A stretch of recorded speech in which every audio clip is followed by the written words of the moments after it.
मेरा नाम कौशिक कुमार है और मेरा अभी सिलेक्शन हुआ है जेपीएससी बैकलॉग में एज ए जेल सुपरिटेंडेंट। और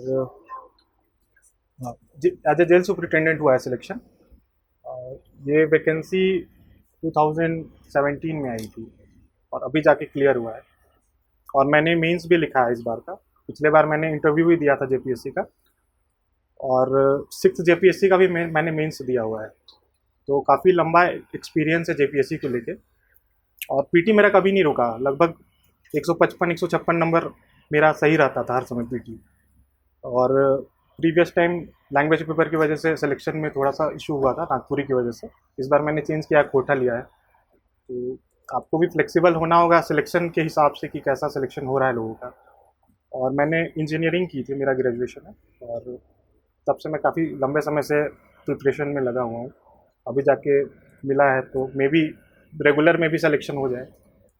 तो आप लोग भी एस्पायर कर रहे हो जेपीएससी के लिए, तो मुझे लगता है कि आप लोग भी बहुत सारे क्वेरीज होंगे, नेगेटिविटी होंगी कि कैसे होता है जेपीएससी के बारे में। लोग बोलते हैं कि ऐसे होता है वैसे होता है। तो सबसे पहले मैं आप लोगों को सलाह देना चाहता हूँ कि आउटसाइड नॉइज़ से आप लोग कान बंद कर लो, क्योंकि क्या होता है ना, बहुत डीमोटिवेटिंग होता है कि आप प्रिपेयर कर रहे हो, एग्ज़ाम होगा नहीं होगा। मैं एक्सपीरियंस बताता हूँ। 2016 में मैंने 6 जेपीएससी का प्रीलिम्स दिया था दिसंबर में। उसका रिजल्ट 2-3 महीने बाद आया, और उसका जो मेंस हुआ ना वो 2019 में हुआ। और उस पीरियड में 4 बार डेट आया कि एग्ज़ाम अब होने वाला है। मैं दिल्ली में प्रिपरेशन कर रहा था उस समय। मैं दिल्ली से आता था, 4 दिन पहले मुझे पता चलता था कि एग्ज़ाम पोस्टपोन्ड हो गया है। तो ऐसा 4 बार हुआ। और मतलब ऐसा फेज होता है कि आपको लगे रहना है कि नहीं, एग्ज़ाम होगा और मेरा क्लियर होगा। बाकी आउटसाइड नॉइज़ की ऐसे हो रहा है वैसे हो रहा है, आप लोगों को ध्यान नहीं देना, अदरवाइज़ नहीं पढ़ पाओगे। झारखंड में आप लोगों को, अगर स्टूडेंट हो तो अपना फोकस वहीं रखो जहाँ पे है। आंसर राइटिंग करो जो टीचर्स बता रहे हैं जिस तरह से। और प्रीलिम्स के बारे में कहना चाहता हूँ कि प्रीलिम्स में लोग फ्लंक कर रहे हैं, पता नहीं इशूज़ कहाँ पे आ रही हैं आप लोगों को, क्योंकि आप लोगों को ट्रेंड एनालाइज करना है बेसिकली जेपीएससी का। अभी 7th का हुआ, आप लोगों ने किसी ने दिया है? 11th वाला आपने दिया है, आपने दिया है, मेंस दिया है आपने, मेंस दिया है। चलिए ऑल द बेस्ट, हो सकता है आजकल में रिजल्ट आ जाए। तो फिर सीडीपीओ का भी किसी ने दिया था क्या एग्ज़ाम? सीडीपीओ का नहीं दिया था। तो 11th जेपीएससी और सीडीपीओ के आप क्वेश्चन पेपर देखना, क्वेश्चन के पैटर्न में चेंजेस आ रही हैं। आप एनालाइज करना कि क्या हो रहा है एग्जैक्टली। क्योंकि अगर अभी 11th के बाद अभी जल्द जेपीएससी मुझे लग रहा है कि फिर से वैकेंसी निकालने वाली है। तो आप लोग पीटी में फ्लंक मत करना, एकदम स्मार्ट स्ट्रैटेजी से करना तैयारी, और आपका पीटी निकलेगा। 10-15 दिन का ही खेल होता है पीटी का, बहुत ज़्यादा आपको बेसिक्स तो सर लोग तो करा ही देते हैं। बाकी आप लोग को देखना है कि सवाल क्या पूछा जा रहा है, कैसे पूछा जा रहा है। सर यहाँ पे टेस्ट सीरीज वाला होता है जैसे पीटी का, तो टेस्ट सीरीज आप लोग करो, अच्छे से दो। जहाँ भी डाउट हो रहा है खुद से रिसर्च करो। मैं केवल टेक्स्ट बुक पे डिपेंडेंट नहीं था जेपीएससी की तैयारी में। मैं खुद भी कुछ किसी टॉपिक को ना मैं एक्सटेंसिवली खोजता था। कुछ पीडीएफ मिल गए गवर्नमेंट के साइट्स में, उसे भी मैं स्क्रॉल करके देख लेता था। बहुत सारे सवाल वहाँ से आते हैं प्रीलिम्स में, मतलब सीरियसली। कभी कभी तो एक ही पीडीएफ से 7-8 सवाल आता है। जैसे क्लाइमेट चेंज वाला जो रिपोर्ट था 2013 वाला, 7 जेपीएससी में उससे 9 या 10 सवाल थे। आप सोचो, अगर आप वो पीडीएफ नहीं स्क्रॉल किए थे तो आप एक सवाल में पीटी नहीं होता है लोगों का। तो इशूज ऐसे होते हैं। और मेंस का रिगार्डिंग प्रिपरेशन में पेपर वाइज मैं बताता हूँ। जैसे कि एक तो लैंग्वेज पेपर, आप लोगों का लैंग्वेज क्या है? मैक्सिमम तो कोटा ही हो जाएंगे। देखिए इस बार मेंस का रिजल्ट क्या होता है, उसके हिसाब से मुझे लग रहा है कि इस बार लैंग्वेज नागपुरी में भी, मेरा बैकलॉग में नागपुरी था, मैंने नागपुरी से दिया था फिर से, क्योंकि वो वैकेंसी पुरानी थी। तो मेरा नागपुरी से तो सिलेक्शन हुआ है, लेकिन मैंने कोटा भी अच्छा लिखा है इस बार के पेपर में। मैंने लगभग 20 दिन पढ़ा होगा। कोटा का सिलेबस छोटा है, आप लोग अगर चाहो तो कर सकते हो कोटा भी। और आप लोग को मुझे लगता है कि परेशानी नहीं हो रही होगी। कोटा में इशू हो रहा है क्या आप लोगों को कुछ? आप लोगों ने कर लिया कोटा? नहीं, अभी चल रहा है। छोटा सिलेबस है, बहुत ज़्यादा टाइम नहीं देना उसमें। 1-1.5 महीने में अगर नहीं हो कोटा फांसी तो भी आप सीख सकते हो आसानी से। तो अच्छा चॉइस है कोटा मुझे लगता है। और हिस्ट्री वाले पेपर में बेसिकली अभी आप लोगों ने सवाल देखा है मेंस का कोई? कैसा लगा आप लोग को? लग रहा है कि आप लोग जो तैयारी कर रहे हैं उससे आप लोग लिख पाओगे आराम से आंसर राइटिंग? देखो हिस्ट्री में क्या है ना, पहले तो जो क्लासेस में हो रही है बेसिक्स कर लो, अच्छे से कर लो।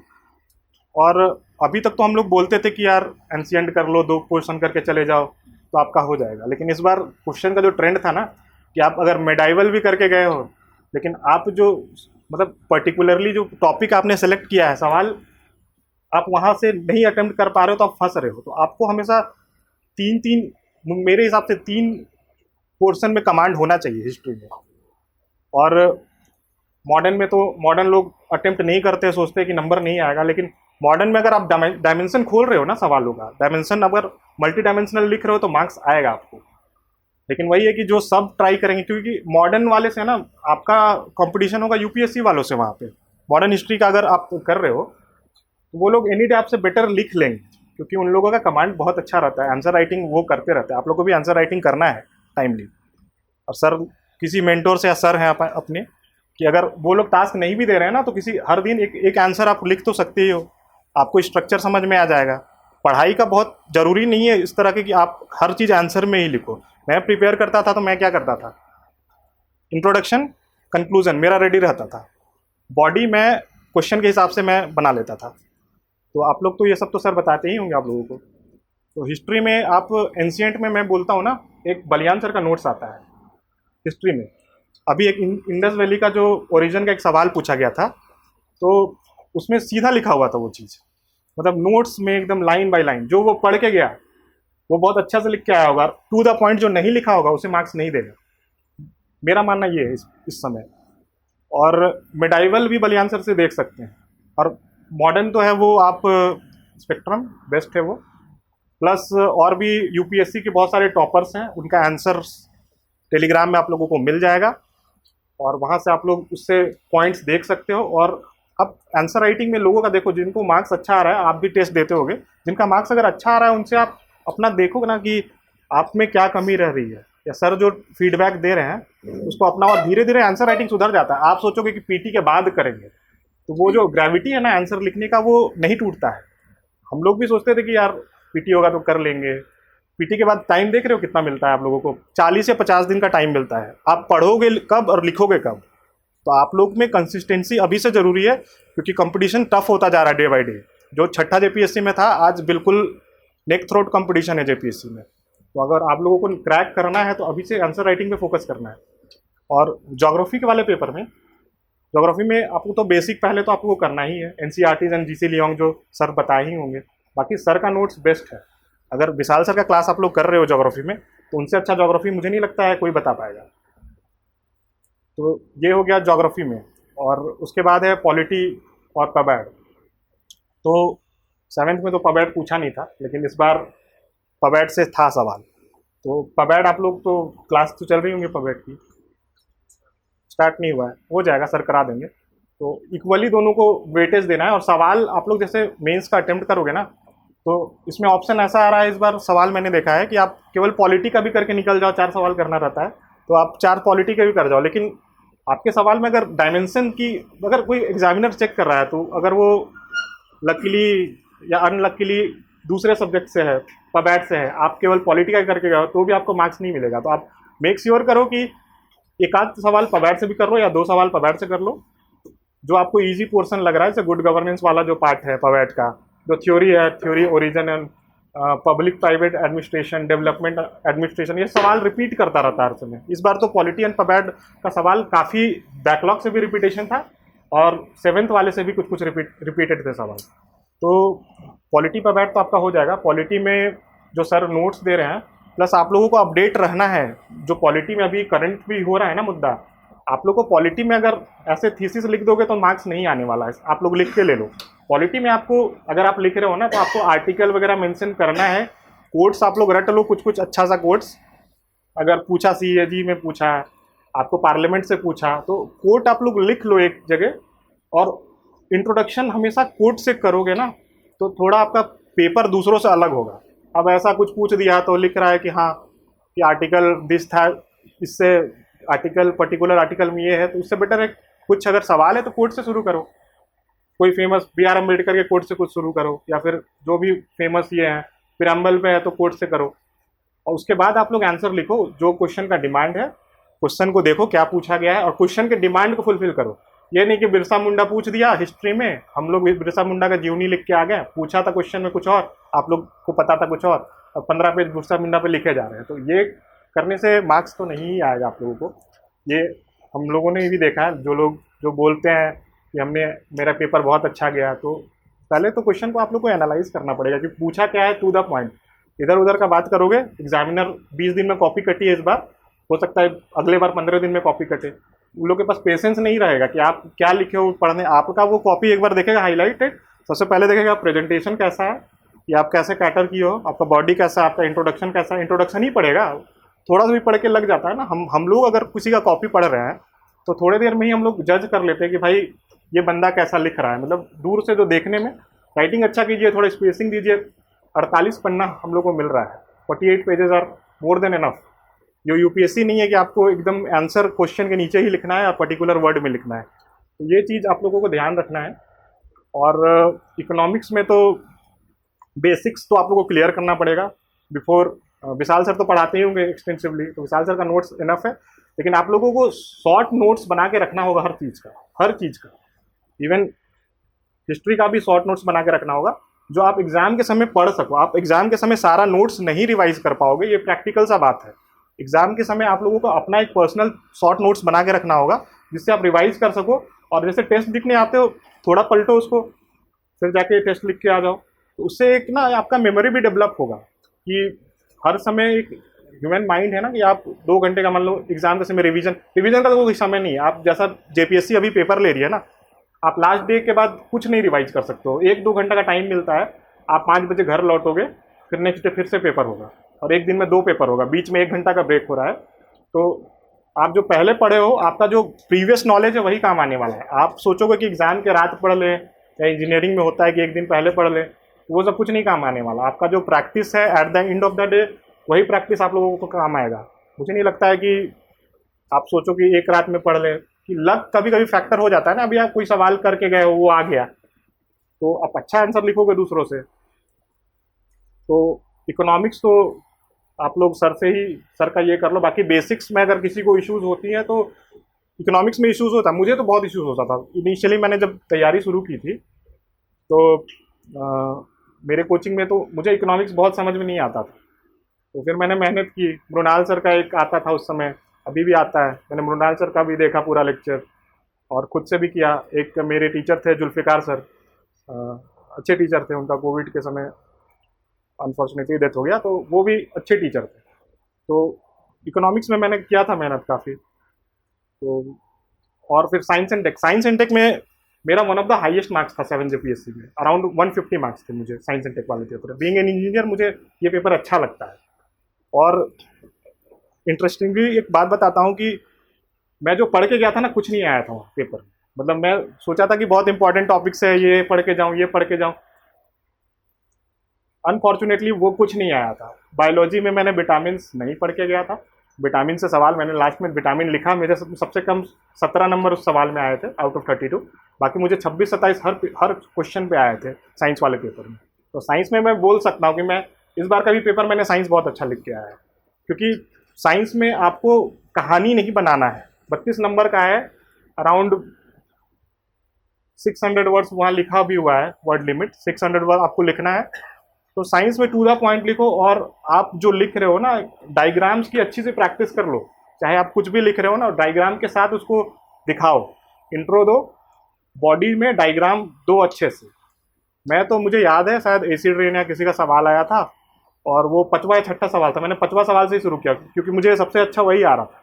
और ये सबसे इंपॉर्टेंट है, जो सवाल सबसे बेस्ट आए उससे आपको शुरू करना है, ताकि एग्जामिनर इंप्रेस हो जाए।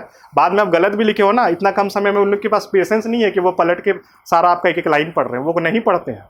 आपको जो पहला इंप्रेशन है उसी हिसाब से उन लोग जज कर लेते हैं कि बंदे के पास नॉलेज कितना है। तो साइंस वाले पेपर में आप लोग मेक श्योर करो कि रिप्रेजेंटेशन पे ध्यान दो बहुत ज़्यादा।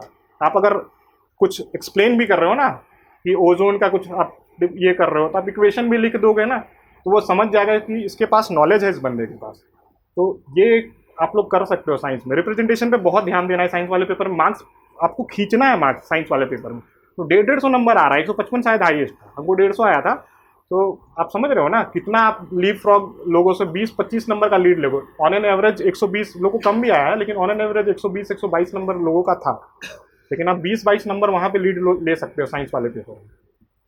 तो ये सब था मेरा जो जेपीएससी का जो एक्सपीरियंस था। आप लोगों को कुछ पूछना है पर्टिकुलरली तो आप पूछ सकते हो।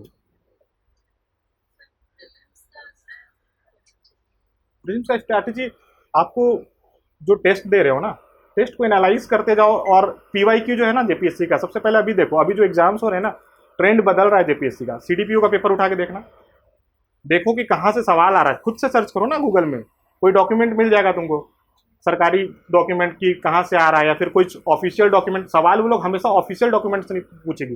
कोई मार्केट में जो बुक है ना, उससे कुछ नहीं सवाल आने वाला है। मार्केट के बुक्स आपके एक एक बेस प्रदान कर रही है कि आप ये है, झारखंड का हिस्ट्री ये है, झारखंड का कल्चर ये है।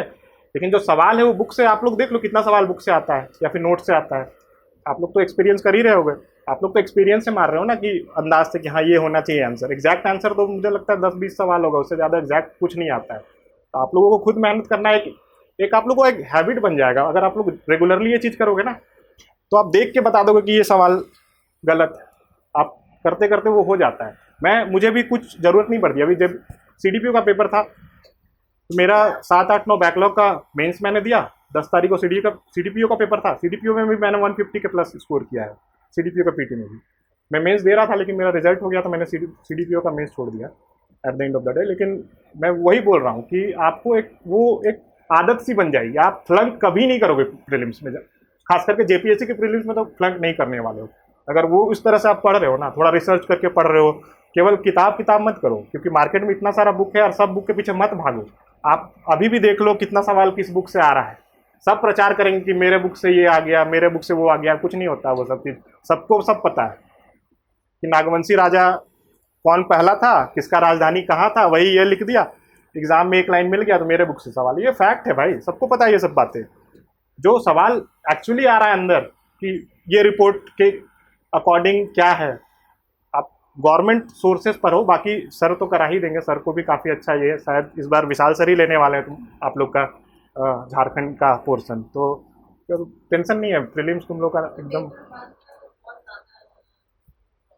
पेपर 1 में क्या, सब्जेक्ट वाइज आपको जो क्लासेस में चीज़ें हो रही है ना, अच्छे से करो अपना बेस। अगर पेपर 1 में आप लोग फ्लंक कर रहे हो तो आप लोग का बेस कमज़ोर है। आप लोगों को बेस पे ध्यान देना बहुत ज़रूरी है। जैसे कि आपको, जैसे इकोनॉमिक्स किस सब्जेक्ट में पर्टिकुलरली प्रॉब्लम आती है, सब्जेक्ट बताइए कि मतलब हिस्ट्री में इशू हो रहा है, ज्योग्राफी में इशू हो रहा है, इकोनॉमिक्स में इशू हो रहा है, किस चीज़ में बहुत ज़्यादा इशूज होते हैं? हिस्ट्री में होते हैं क्या, मिडाइवल, एंशियंट? देखो हिस्ट्री में ऐसा सवाल आता है ना कि हम लोग भी कभी कभी, हाँ हाँ हाँ, वो हम समझ रहे हैं। हिस्ट्री का सवाल है ना, उसका कोई एक पर्टिकुलर सोर्स है ही नहीं भाई। देखो क्या होता है हिस्ट्री में, आप कुछ भी पढ़ लो ना, कभी कभी ऐसा सवाल होता है जो आप प्रेडिक्ट नहीं कर पाओगे ये आया कहाँ से। झारखंड जेपीएससी का प्रीलिम्स का सवाल काफ़ी स्टैंडर्ड होता है, खासकर जीएस हिस्ट्री वगैरह का जो सवाल होता है ना, बहुत स्टैंडर्ड सवाल ये लोग पूछता है। कभी कभी मुझे भी प्रॉब्लम होता है कि, लेकिन ये तुम जब पढ़ते रहोगे ना रेगुलरली, मैंने लगभग सारी सोर्सेस पढ़ी है, मतलब यूपीएससी का मैंने प्रिपरेशन किया, हमने लगभग सारी बुक्स पढ़ के रखी है लगभग। तो उसमें मुझे पता, आप सही तो नहीं पता, लेकिन आपको पता ही नहीं हो सकता। थोड़ा गेस वर्क, नेगेटिव मार्किंग तो है नहीं यार, गेस वर्क तो कर ही सकते हो तुम लोग। इंटेलिजेंट गेस करो, काटो, एलिमिनेट करो, एकदम आंसर आने वाला है जेपीएससी का। मतलब रटना कुछ नहीं है प्रीलिम्स में, प्रैक्टिस है बस। प्रीलिम्स आपका बेसिक क्लियर है ना, तो आप बैठ के 150 मारोगे हमेशा। मैं गारंटी के साथ बोल सकता हूँ प्रीलिम्स में। और कोई सवाल है किसी का?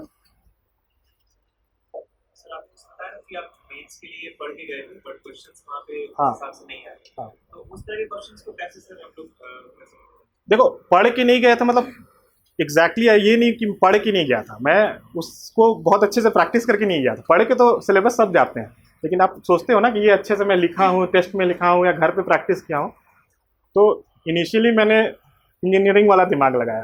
जब हम लोग सेमेस्टर में एक पेपर लिखते थे कि सेमेस्टर में हम लोग क्या करते थे ना कि एक रात पढ़ के जाते थे, इंजीनियर्स का आदत होता है, एक रात 2 रात पढ़ के गए, तो सवाल को हम लोग कैटर करते थे। तो उसमें क्या था कि मुझे जैसे कि पढ़ रहे थे, प्रीलिम्स का भी नॉलेज है, प्रीलिम्स में भी पढ़े होगे ना साइंस कुछ, अब एसी ट्रेन का आया था कुछ तो वहाँ से शुरू किया। अब ज्योग्राफी में लैंड डिग्रेडेशन भी पूछा था, तो आपको सब चीज़ कनेक्ट करना है। जैसे लैंड डिग्रेडेशन में आप पहले तो बेसिक बताओगे क्या है, फिर जितना तरह का इरोजन को भी उसमें जोड़ सकते हो। डिग्रेडेशन में बहुत सारा चीज़ होता है, आप लिखो उसको, डायग्राम दिखा दो, गली सीट ऐसे ऐसे होता है, डायग्राम दिखाओ। उसके बाद फिर इनिशिएटिव दिखा दो सरकार क्या कर रही है भारत में, जो अरावली वाला जो ग्रीन जो कॉरिडोर वहाँ पे बना रहे हैं, तो फिर सहारा सहेल वाला जो इंटरनेशनल वाला भी जो है सहारा रीजन पे। तो मैंने सब चीज़ को कनेक्ट किया। मेरा जो पास्ट नॉलेज था कि पढ़ने से आएगा ये सब चीज़, कि आप वहाँ पे एट द पॉइंट कैसे कनेक्ट कर रहे हो चीज़ों को, तो मैंने कनेक्ट कर लिया चीज़ों को कि हाँ चलो। और मुझे डर लग रहा था कि मेरा साइंस का पेपर भाई मतलब एज टू द नॉर्म्स नहीं होता है। मैंने लिखा नहीं, बहुत अलग लिखा हूँ मैंने साइंस का पेपर। हर चीज़ में मैंने डायग्राम बनाया है, एक पेज लगभग, कि जो है कि solar alternate source of power पूछा गया था तो मैंने डायग्राम बनाया सबका, विंड सोलर जो भी था। तो मुझे डर था बहुत ज़्यादा। मैंने जब मेरा मार्कशीट आया 1.5 साल बाद, काफ़ी RTI करने के बाद हम लोग को कॉपी भी दिखाया गया मार्क्स, तो मैंने नंबर जब देखा ना तो सबसे ज़्यादा मार्क्स मुझे साइंस में ही था। तो वो होता है कि अगर आप दूसरों से अलग दिख रहे हो ना, एग्जामिनर आपको मार्क्स देगा, और ये फैक्ट है। आप लोग तो घबराना नहीं है पेपर देख के कि अरे यार नहीं। और JPSC में आंसर लिखने के लिए आप लोग के पास एम्पल ऑफ टाइम होता है, बहुत टाइम होता है, मतलब 3 घंटे होते हैं ना, कभी कभी टाइम बच भी जाता है कंपेयर टू दूसरा एग्जाम। जैसे BPSC का भी मैंने मेंस दिया हुआ है, तो BPSC में अब जो पैटर्न है ना वो काफ़ी डिफिकल्ट है, सिमिलर टू UPSC है। आपको टाइम का एकदम लिमिटेशन आपको रखना है, अदरवाइज क्वेश्चन छूटेगा। मेरा पैटर्न बदला था और मेरा फर्स्ट एग्जाम था BPSC का, तो प्रैक्टिस आप तो उसी हिसाब से करके जाओगे ना, PYQ के हिसाब से। तो मेरा पेपर 1 में अराउंड 3-4 क्वेश्चन छूट गया था, 7-7 नंबर का, मतलब अराउंड 20 नंबर का मेरा सवाल ही छूट गया था। तो मेरा सिलेक्शन भी बहुत कम मार्क्स से उसी के कारण नहीं हुआ। तो वही होता है ना कि टाइम मैनेजमेंट आपको एग्जाम के हिसाब से करके रखना चाहिए। लेकिन JPSC में यार बहुत टाइम है, आप लोग बहुत अच्छे से फ्रेम करके आंसर, बहुत अच्छा आंसर लिख सकते हो एकदम फ्लोरल राइटिंग में और विथ डायग्राम्स एंड ऑल। बस पैनिक नहीं करना है, सवाल नहीं आया तो क्या, मैं लिख सकता हूँ ना, आपका जो पुराना एक्सपीरियंस उससे लिख सकता हूँ ना। मैंने विटामिन लिखा था, मुझे कुछ नहीं आता, मैंने जो प्रीलिम्स में पढ़ा था ना, सबका साइंटिफिक नेम वगैरह कुछ कुछ मुझे याद था। मैंने उसका यूजेस, उससे क्या बीमारी होता है सब जोड़ के मैंने लिखा था। 17 नंबर मुझे मिला था, सबसे लोएस्ट था। बाकी 26-27 हर क्वेश्चन में आउट ऑफ 32 आया था मुझे साइंस वाले, जब मैं कॉपी देखने गया था ना। तो ये था मेरा उस समय। तो जैसे आपने बोला कि आपको हमेशा से कॉन्फिडेंट रहते हैं प्रीलिम्स को लेके, हाँ सर तो आपका स्ट्रेंथ क्या था? क्योंकि हम जब पढ़ते हैं तो हमें कभी ऐसा फील नहीं होता है कि सब कंप्लीट हो चुका है या हम रिलाई कर सकते हैं कि मेरा इनफ है। GS तो हम लोग काफ़ी समय से कर रहे थे, तो GS क्या था कि हम लोगों ने 4-5 साल GS पे बहुत वर्क किया हुआ है, तो बेस अपना बना हुआ है। तो पेपर 1 के लिए कभी डर नहीं लगा, कभी रिवाइज कर लो। और झारखंड में इनिशियली बहुत प्रॉब्लम होता था जब शुरुआत किए थे JPSC का तैयारी, तो आफ्टर UPSC ही किए थे, तो इनिशियली झारखंड में प्रॉब्लम होता था। लेकिन जब पढ़ने लगे ना तो एक आप अपनापन वाला टाइप से पढ़ोगे ना कि यार ये सब मन लग जाएगा झारखंड वाले पेपर में। इतना भी डिफिकल्ट नहीं है झारखंड। अब अगर आप एक उससे पढ़ोगे ना कि यार अपना स्टेट का कल्चर पढ़ रहे हो, अपना थोड़ा सा कि सारा कुछ, तो उस तरह का एक आ जाता है वो कुछ दिनों के बाद। क्योंकि उस समय हम लोगों के समय याद है ना, इंग्लिश में कोई मटेरियल ही नहीं था, हम तो हिंदी में पढ़े हैं। मेरा इंग्लिश मीडियम है और मुझे बहुत डिफिकल्ट होता था हिंदी में चीज़ों को देखने के लिए। जो सारे अच्छे बुक्स थे सो कॉल्ड उस समय के, सारे हिंदी में थे। इंग्लिश में तो आप कुछ बुक्स आए होंगे, अब तो आप लोगों के पास नोट्स भी है टॉपिक वाइज, तो आप लोगों को तो कोई इशू नहीं होगा मुझे लगता है। लेकिन खुद का रिसर्च बहुत ज़रूरी है कि कोई भी टॉपिक में आपको इंटरेस्ट खुद जगाना होगा कि ये सवाल अगर आया है कहाँ से आया है, बुक में तो नहीं है, फिर कहाँ से पूछा। तो आप लोग अगर सोर्स खोजोगे ना तो आप लोगों को सोर्स मिल जाएगा हर चीज़ का। अब धीरे धीरे आदत हो जाता है, आप टेस्ट देते रहिए ना, टेस्ट में नंबर देखते रहिए। और कम टेस्ट में नंबर कम आ रहा है, आपको टॉप करने के लिए टेस्ट नहीं देना है, टेस्ट है प्रैक्टिस के लिए। आपको कोई किसी से कंपटीशन नहीं है टेस्ट में, आपका एम है प्रीलिम्स निकालना फाइनल वाला। टेस्ट में दे के टॉप करके कोई फायदा नहीं है यहाँ पे कि अगर टेस्ट में टॉप करे, जरूरी नहीं है कि एग्जाम में भी आपका एग्जाम प्रीलिम्स हो जाए। वो बहुत बार हुआ है, बहुत लोगों के साथ हुआ है कि ओवर कॉन्फिडेंस आ जाते हैं कि टेस्ट में मुझे इतना मार्क्स आ रहा है। तो ये सब चीज़ से आप लोगों को ये नहीं होना है। टेस्ट का मतलब होता है प्रैक्टिस। कम भी नंबर कम भी आ रहा है ना, तो फिर आप देखिए मेरा कमी कहाँ है वहाँ पे, आप एनालाइज कीजिए कि क्या इशूज़ हो रहे हैं, किस में मेरा वीक है, आप तो खुद ही कर सकते हो। पेपर देना, टेस्ट है 2 घंटा का, लेकिन उसको एनालिसिस करना 4 घंटा का काम है। कि आपको जो वीक पॉइंट है आप खुद ही पता चल जाएगा। खुद को जज करो हमेशा, खुद से जब देखोगे ना कि मेरा क्या कमी है, अब किसी दूसरे के ही में नहीं रहो कि ये टॉप कर रहा है, वो टॉप कर रहा है, ये सब चीज़ में मत रहना। क्योंकि उससे ना ये आने लगता है ना कि फीलिंग आने लगता है कि यार इसको मार्क्स आ रहा है, हमको क्यों नहीं आ रहा, हम लोग साथ में पढ़े हैं और हम, तो वो नहीं आने दो। एग्ज़ाम देखो एकदम अनटिल द फाइनल बैटल तुम लोग को होप नहीं हारना है एकदम। जब तक एग्ज़ाम लिख के नहीं आ जाओ ना, किसी का भी हो सकता है, तुमको लग रहा होगा किसका नहीं होगा, पता चले ये टॉप कर दिए। एग्जाम्पल दे रहा हूँ, तो ये होता है जेपीएससी में। यहाँ पे कोई चीज़ सर्टेन नहीं है कि आप टेस्ट में टॉप करोगे वहाँ टॉप करोगे। कोई तुम्हारा बंदा जो एकदम डार्क हॉर्स है वो निकल के टॉप कर जाएगा। तो आप लोग को साइलेंटली पढ़ना है और बाहर के नॉइजेस पे एकदम ध्यान नहीं देना है। कोई कुछ नहीं होता ये सब चीज़। आपका अगर दिन है ना, आपका लक है, लक क्या बोलेंगे, आपका अगर तकदीर है कि होना है तो कोई नहीं रुक सकता है, और नहीं होना है तो भी कोई नहीं रोक सकता है। तो फैक्ट है लाइफ का।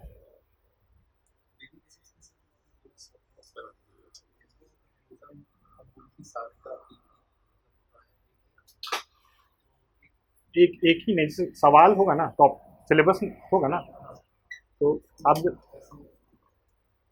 देखो बहुत सारे टॉपिक्स हैं ना, जैसे कि तुम अभी पढ़ रहे थे, अब ऐसा करके मत जाना कोई कि ये साल आया तो अगले साल नहीं आएगा। हम लोग बहुत धोखा खाए हैं इस बार मेंस में, उसके चक्कर में ये सवाल तो आ चुका है बैकलॉग में। अभी हम एग्जाम लिखे, हम छोड़ के गए रेगुलर में, सेम सवाल लगा कि बैकलॉग का पेपर ही रिपीट कर दिया पॉलिटी वाले में। तो ये चीज़ नहीं करके जाना है।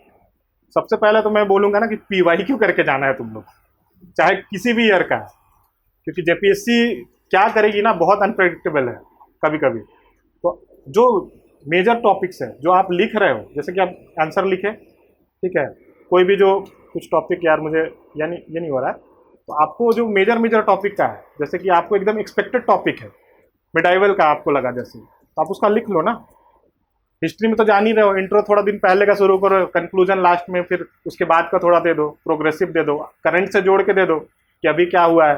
थोड़ा सा अलग लगना चाहिए आप लोगों का कॉपी, तब जाके आप लोगों का मार्क्स अच्छा आएगा।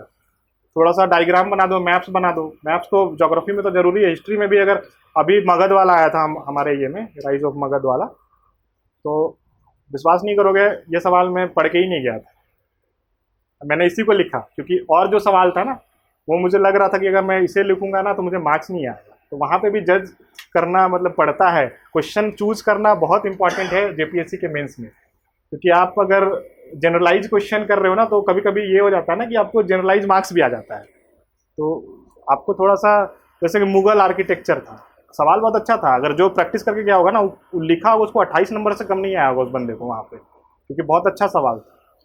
तो आपको सवाल भी चूज करना आना है, अदरवाइज क्या होता है ना कि कॉपी कट रहा है, जनरलाइज काट के निकल गया। तो थोड़ा सा, और सवाल अपना मतलब आपके दिमाग में आ जाएगा। आप जब सवाल पढ़ोगे ना जाके 2-3 बार अगर आप सवाल पढ़ते हो वहाँ पे, मेंस में क्या होता है ना कि सिचुएशन आप देखोगे कि हाँ ये भी आ रहा है, ये भी आ रहा है, ये भी आ रहा है, लेकिन जो चूज करना आपको पड़ेगा, क्योंकि बहुत इंपॉर्टेंट है आपको चूज करना सवाल, उस हिसाब से मार्किंग भी होने लगता है। तो उसमें थोड़ा सा आप लोग को अटेंटिव रहना पड़ेगा, एकदम पूरा एग्ज़ाम 3 घंटे पूरा अटेंटिव होकर एग्ज़ाम देना है आप लोगों को उस समय, कि जो सवाल हम बेस्ट लिख सकते हैं एकदम उसी को लिखना है। तो ये है मीन्स का मेरा। और किसी को कुछ सवाल है?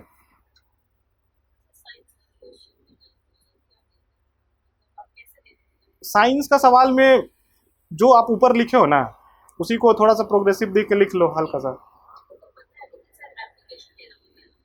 हाँ, एप्लीकेशन देना होता है, जैसे कोई सवाल बोलो, हम बताएंगे कंक्लूजन पे।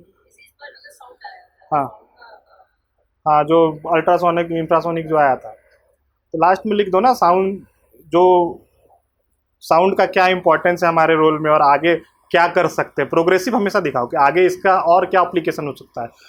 4-5 लाइन लिखना है आपको, और दिखाने के लिए कि साइंस का उतना ही लिखना है आपको। साइंस में कुछ स्टोरी नहीं बनाना है बहुत ज़्यादा। साइंस में आप 4-5 लाइन दिखा दो क्या हो रहा है, या फिर कुछ अच्छा है और कर सकते हैं, या फिर हो रहा है अभी रिसेंट डेवलपमेंट, वो भी लिख के आप निकल सकते हो साइंस में। साइंस में आपको ऐसा कुछ नहीं है एज सच कि कुछ बहुत ज़्यादा लिखना है। तो साइंस में बाकी प्रेजेंटेशन पे ध्यान देना है, साइंस में डायग्राम्स वगैरह सारा कुछ अगर ओजोन का डिप्लीशन पूछ दिया, डायग्राम बना के जो इक्वेशन होता है आपको लिख दो, उसको पता चल जाएगा कि इसको नॉलेज है। तो ये चीज़ आप साइंस में करो, मार्क्स बहुत अच्छा आएगा।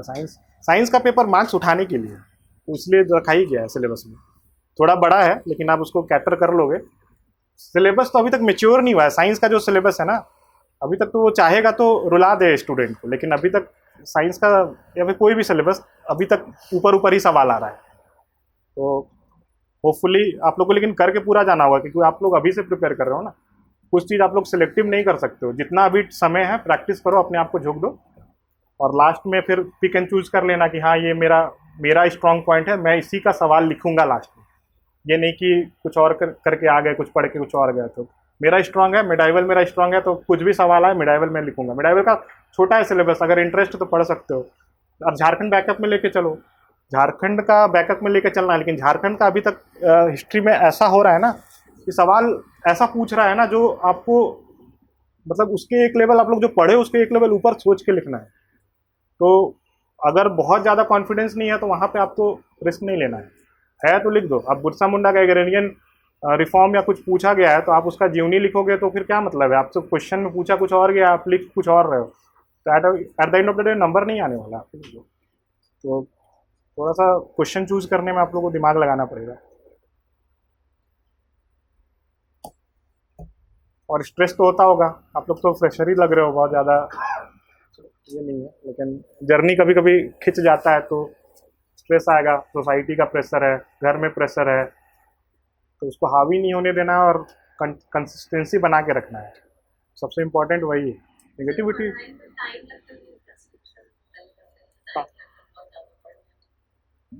क्या है, आप पढ़ रहे हो किसी चीज़ को, फर्स्ट टाइम पढ़ रहे हो तो टाइम ऑब्वियसली लगेगा ही।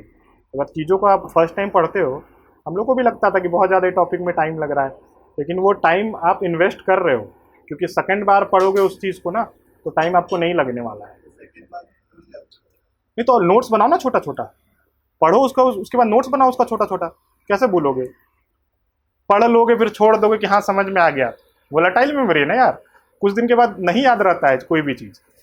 पढ़ो उसका शॉर्ट नोट्स बना के रख लो एक पन्ना में, पढ़ोगे तो अपने तुमको रिकॉल हो जाएगा, नहीं होगा तो फिर से देख लो एक बार, 2-3 बार भी प्रैक्टिस करो, एकदम दिमाग में रहेगा तुम्हारा एनी टाइम। तो ऐसा नहीं है, प्रैक्टिस थोड़ा सा करना पड़ेगा। हाँ तुमको लगेगा 5 घंटा पढ़ लिए टॉपिक, अब इसमें नोट्स भी बनाए 1 घंटा, कौन करेगा? तो फिर कौन करेगा? तो फिर आप फिर दोबारा आके 5 घंटा उस टॉपिक को पढ़ोगे 6 दिन के बाद। तो उससे बेटर है कि 1 घंटा लगा के थोड़ा सा पेन लेके 1 घंटा लिख लो उसको छोटा छोटा, जो तुमको समझ में आया अपने लैंग्वेज में। किसी को दिखाना नहीं है ना, अपना नोट से अपना पढ़ना है, तो वो कर लो, एक जगह लिख लो, तुरंत रिवाइज होता है। सेकेंड टाइम नहीं आएगा तो फिर कॉपी खोल के देख लो, आंसर लिख रहे हो उसको थोड़ा सा फिर रिवाइज कर लो, तो हो जाएगा। अभी से कंसिस्टेंट रहोगे ना यार तो टॉप कर जाओगे जेपीएससी में, सीरियसली बता रहे हैं।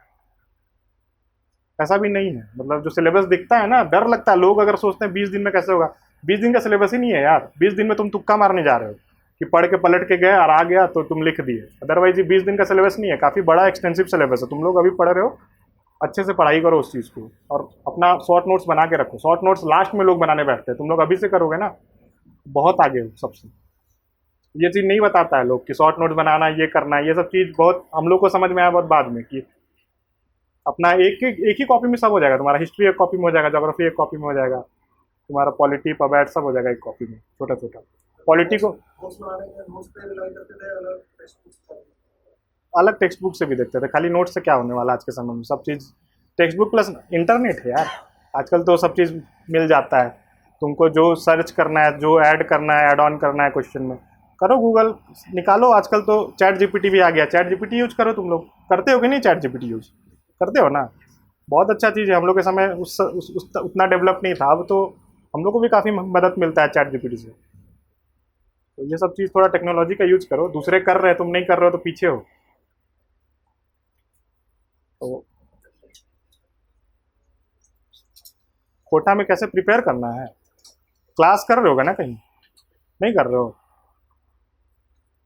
तो यार नोट्स समझ में आ रहा है ना, किसी का नोट्स उठा लो ना, तो फिर क्या करना है, नोट्स लिखो, पीवाईक्यू लिख दो। पीवाईक्यू ही आता है, जितना अभी तक सवाल आया है ना वही करके जाओ, दोबारा देखना फिर वही सवाल आएगा।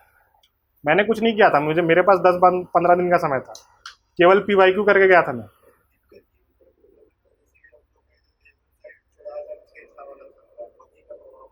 हम तो भाई गुमला के हैं, हम प्योर नागपुरी बेल्ट के हैं और पक्का नागपुरी हैं हम बता रहे हैं। तो हम कोटा लेके हम कर लिए 10 दिन में। नागपुरी कोटा में बहुत ज़्यादा डिफरेंस मुझे लगा नहीं, थोड़ा सा क्रिया वगैरह का इशू हो जाता है, बाकी Nagpuri Kota is kind of similar. लोगों को पता नहीं होता है, नागपुरी वाले मेरे बहुत सारे दोस्त थे, अब रिजल्ट आएगा मेंस का तब पता चलेगा। उन लोगों को लगा कि यार चेंज कैसे करें, इतने दिन से पढ़ रहे हैं।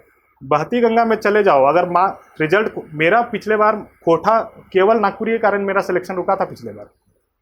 65 मार्क्स मुझे मिला लैंग्वेज पेपर में, तो वहाँ पे आप फिर नहीं कर सकते हो कंप्लीट। कोटा में आप कुछ भी लिख रहे हो, 100 मार्क्स लगभग लेके आ रहे हो, मतलब एवरेज भी लिख रहे हो तो 100 नंबर आपको आ रहा है।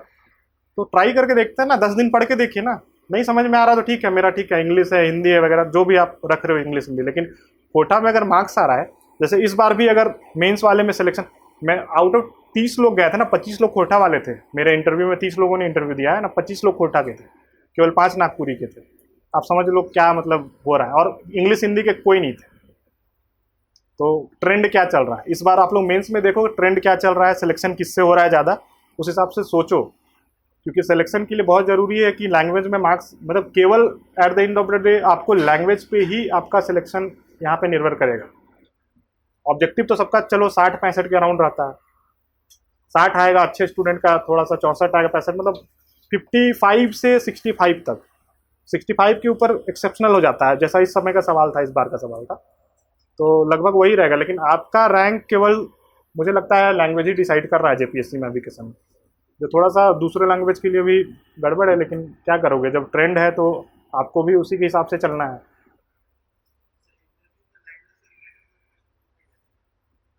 मुझे तो नहीं पूछा है, लेकिन कभी कभी पूछ देते हैं, गाना गाने बोल देते हैं, अगर आपका हॉबी सिंगिंग है, आपका लैंग्वेज कोटा है, तो कोटा में गाना गाइए, ये भी बोला गया है। तो ऐसे सवाल रहते हैं, तो आपको प्रिपेयर करके जाना है, कम से कम इंट्रो तैयार करके जाना है अपना, अपने रीजनल लैंग्वेज में, जो भी आपका रीजनल लैंग्वेज है। तो बहुत बार, पिछले बार बहुत लोगों के साथ हुआ है कि इंग्लिश में भी पोएम गाने, भट्टाचार्य मैम है, उनके बोर्ड में मैंने सुना था कि वो रीजनल लैंग्वेज में आपको, अगर आपका सिंगिंग हॉबी है तो उन्होंने बोला था कुछ एस्पिरेंट्स को गाने के लिए। तो आप अगर है आपका रीजनल लैंग्वेज तो बस इंट्रो देख लीजिए ना, आपको बोलने नहीं बोलेंगे वहाँ पे, कुछ एक गाना देख लीजिए आपका जो है, तो ये चेक करना चाहते हैं कि आपको आता है या नहीं बस, बाकी बहुत ज़्यादा ग्रिल नहीं करते वो लोग। और कुछ सवाल है रिगार्डिंग एनीथिंग? कुछ नहीं। कोटा कहाँ से प्रिपेयर किया था? अच्छा कोटा, मैंने कोटा का क्लास लिया था। मैंने कोटा क्लास लिया था, किसका क्लास लिया था आपने? रोहित सर हैं कोटा के, वो बहुत अच्छा पढ़ाते हैं। मुझे तो पर्सनली मुझे अच्छा लगा था उनका क्लास, बहुत सिंपल में पढ़ाते हैं, बहुत अच्छा पढ़ाते हैं, और उनका क्लास भी काफ़ी इकोनॉमिकल था, अराउंड, मुझे रेट याद नहीं है, तो उनका आप कर सकते हो, क्योंकि बहुत बड़े बड़े नाम है, लेकिन उनका मुझे पर्सनली अच्छा लगा था। मुझे मेरे पास टाइम भी नहीं था ना, तो उनका काफ़ी सिंपल था और सिलेबस उन्होंने लगभग कवर किया था, तो मुझे फ़ायदा हुआ था।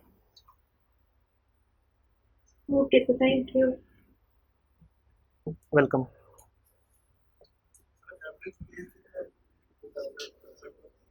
एवरेज पेज क्या आंसर राइटिंग में, हिस्ट्री ज्योग्राफी में, वो आप पे डिपेंड करता है ना।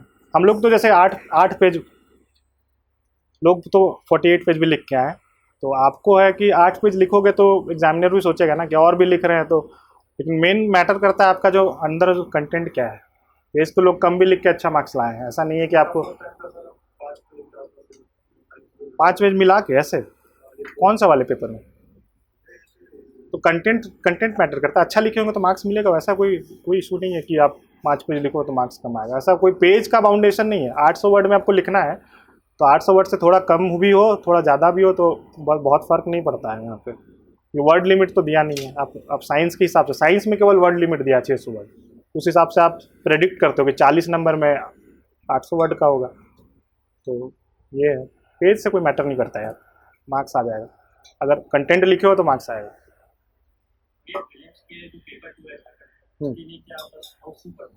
नहीं बताएं ना प्रीलिम्स के लिए कैसे करना है। प्रीलिम्स के लिए टेस्ट दे रहे हो, अभी तो सर पढ़ाएंगे, तो सर बहुत कुछ बताएंगे, सर का प्लान है बहुत अच्छा इस बार, तुम लोग टेंशन मत लो, झारखंड कर लोगे। बाकी टेस्ट देते रहोगे ना, और खुद से सर्च करते रहो ना कि क्या है नहीं हो रहा है सवाल।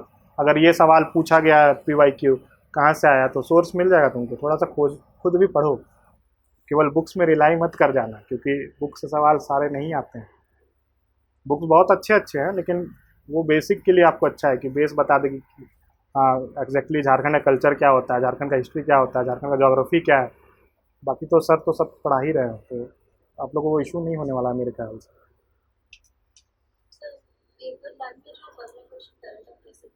हम्म।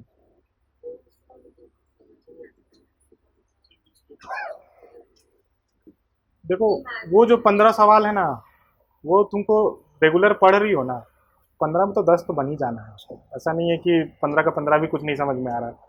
क्या होता था ना कि एग्ज़ाम, मान लो पेपर बहुत पहले बना है और एग्ज़ाम बहुत दिन बाद हो रहा है, तो उस समय आपको नहीं समझ में आया, क्योंकि 4 साल पहले करंट अफेयर क्या हुआ था, तो वो होता है कभी कभी। लेकिन अब तो रिसेंट हो रहा है एग्ज़ाम, काफ़ी रिसेंटली सवाल पूछा जा रहा है, तो आप लोग तो थोड़े लकी हो। हम लोग के जैसा नहीं हो रहा है कि बहुत साल बाद एग्ज़ाम हो रहा है। तो अब एग्ज़ाम रेगुलर एक बार हो गया है, पटरी पे गाड़ी चढ़ गई है, तो अब हो गया, एग्ज़ाम होगा आप लोगों का टाइम।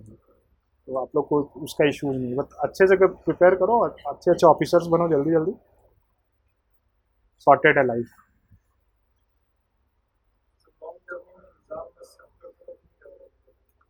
देखो हम तो ये बोलेंगे ना कि उम्र कम है, तो जो चीज़ फोकस कर रहे हो ना उसी पे लगो। हाँ एज निकल रहा है, बहुत प्रेशर है, तो बिहार दो ना, कहीं नहीं दे रहे हो। बिहार में एग्ज़ाम हो रहा है, बिहार BPSC भी देना है। करंट तुम उससे क्या होगा ना कि बहुत दिन का मतलब एग्ज़ाम देते रहो, उससे क्या होगा कि सवाल का ट्रेंड पकड़ाता है, और तुम्हारा जो एक्सरसाइज है ना, प्रैक्टिस, वो होने लगता है। तो एग्ज़ाम दो, बिहार दो, जो भी अगल बगल का स्टेट जिसमें तुमको लग रहा है कि हम ये कर सकते हैं, 15 दिन पढ़ेंगे तो हमको कोई इशू नहीं होगा। बिहार का भी PT हुआ है मेरा, एक आध बार अगर नहीं भी हुआ था तो बिहार बहुत कम मार्क्स से छूटा हुआ था, तो बिहार का भी मेरा बहुत अच्छा हो गया था PT का, क्योंकि झारखंड में एग्ज़ाम नहीं हो रहा था। नहीं नहीं अलग है, लेकिन हो जाता है। मैंने तो एक बुक पे भी काम किया था BPSC में, तो चलो वो अलग बात है। और कुछ सवाल है ऑनलाइन वालों?